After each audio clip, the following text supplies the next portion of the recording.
Shalom, Assalamualaikum warahmatullahi wabarakatuh. Om Swastiastu, Namo Buddhaya, Salam Kebajikan.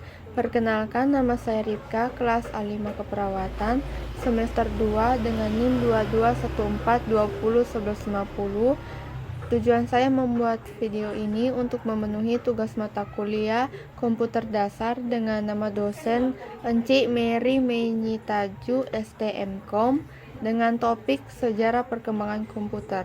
Saya adalah mahasiswa di Universitas Pembangunan Indonesia Manado. Baiklah, kita akan memasuki pembahasannya. Pengertian komputer. Komputer adalah alat yang dipakai untuk mengolah data menurut perintah yang telah diprogram. Kata komputer semula dipergunakan untuk menggambarkan orang yang pekerjaannya melakukan perhitungan aritmetika, dengan atau tanpa alat bantu. Tetapi arti kata ini kemudian dipindahkan kepada mesin itu sendiri. Pada awalnya, pengolahan informasi hampir eksklusif berhubungan dengan masalah aritmatika, tetapi komputer modern dipakai untuk banyak tugas yang tidak berhubungan dengan matematika.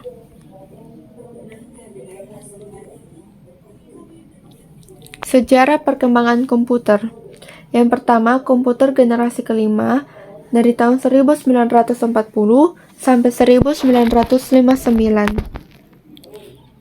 Pada tahun 1941, Konrad Zuse, seorang insinyur Jerman, membangun sebuah komputer Z3 untuk mendesain pesawat terbang dan peluru kendali. Blok sekutu juga membuat kemajuan lain dalam pengembangan kekuatan komputer. Tahun 1943, Inggris menyelesaikan komputer pemecah kode rahasia yang dinamakan komputer Colossus untuk memecahkan kode rahasia yang digunakan Jerman Nazi. Yang kedua, komputer generasi kedua dari tahun 1959 sampai 1965. Pada tahun 1948, penemuan transistor sangat mempengaruhi perkembangan komputer. Transistor menggantikan tabung vakum di televisi, radio, dan komputer. Akibatnya, ukuran mesin-mesin elektrik berkurang drastis. Transistor mulai digunakan di dalam komputer mulai tahun 1956. Komputer generasi ketiga dari tahun 1965 sampai 1970.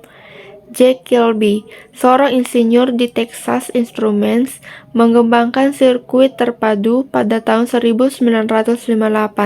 IC mengkombinasikan 3 komponen elektronik dalam sebuah piringan silikon kecil yang terbuat dari pasir kuarsa. Para ilmuwan kemudian berhasil memasukkan lebih banyak komponen-komponen ke dalam suatu chip tunggal yang disebut semikonduktor. Hasilnya, komputer menjadi semakin kecil karena komponen-komponen dapat dipadatkan dalam chip. Yang keempat, komputer generasi keempat dimulai dari tahun 1970. Setelah IC, tujuan pengembangan menjadi lebih jelas, mengecilkan ukuran sirkuit dan komponen-komponen elektrik. Large Scale Integration atau LSI dapat memuat ratusan komponen dalam sebuah chip. Pada tahun 1980-an, Very Large Scale Integration atau VLSI membuat ribuan komponen dalam sebuah chip tunggal.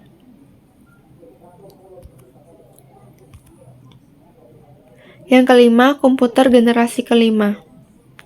Contoh imajinatif komputer generasi kelima adalah komputer fiksi HAL 9000 dari novel karya Arthur C. Clarke berjudul 2001 Space Odyssey.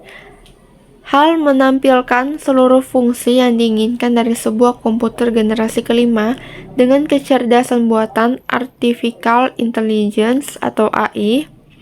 HAL dapat cukup memiliki nalar untuk melakukan percakapan dengan manusia, menggunakan masukan visual, dan belajar dari pengalamannya sendiri.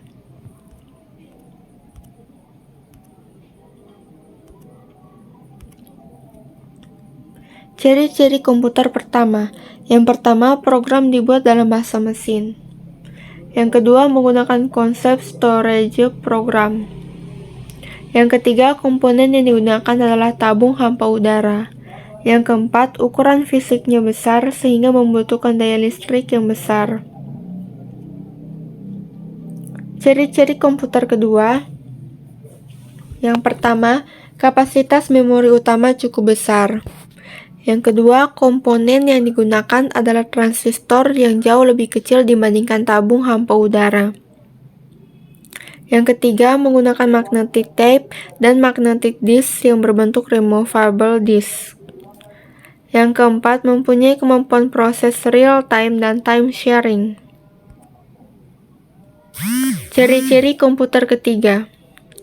Komponen yang dipakai adalah IV Integrated Circuits yang terdiri atas ratusan atau ribuan transistor berbentuk hybrid integrated circuits dan monolithic integrated circuits. Yang kedua, proses operasinya jauh lebih cepat dan lebih tepat. Kapasitas memori komputer jauh lebih besar. Yang ketiga, ukuran fisik jauh lebih kecil sehingga penggunaan listrik lebih hemat. Yang keempat, menggunakan magnetic disk yang sifatnya random access. Ciri-ciri komputer keempat. Yang pertama, penggunaan LSI atau Large Scale Integration yang disebut juga sebagai Bipolar Large Scale Integration. Yang kedua, menggunakan mikroprosesor dan semikonduktor yang berbentuk chip untuk memori komputer. Yang ketiga, contohnya komputer IBM 370 menggunakan Intel 4004 mikroprosesor yang dikembangkan pertama kali pada tahun 1971 oleh perusahaan Intel Corporation dengan menggunakan chip mikroprosesor. Yang keempat, personal komputer atau PC mulai berkembang sejak tahun 1977, contohnya komputer Apple II dan komputer desktop oleh Xerox Corporation. Ciri-ciri komputer kelima. Yang pertama, komponen yang dipakai adalah VLSI, Very Large Scale Integration. Yang kedua, kemampuan komputer dikembangkan untuk memecahkan masalah sendiri dengan bantuan AI atau Artificial Intelligence. AI dapat diterapkan untuk mengoperasikan robot. Yang ketiga, mulai dikembangkan komputer yang dapat menggantikan chip. Yang keempat, Jepang adalah negara yang memelopori komputer generasi kelima.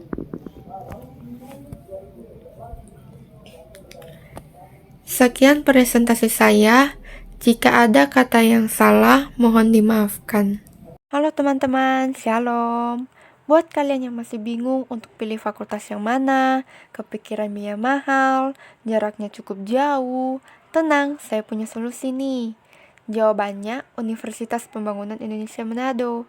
Buat kalian yang bertanya-tanya, kenapa harus memilih UNPI? Jawabannya adalah karena terakreditasi B dan juga memiliki 6 fakultas. Banyak bukan? Nah, salah satunya Fakultas Keperawatan, Prodi Ilmu Keperawatan, dan Profesi Nurse, serta Fakultas Sastra, Prodi Sastra Inggris.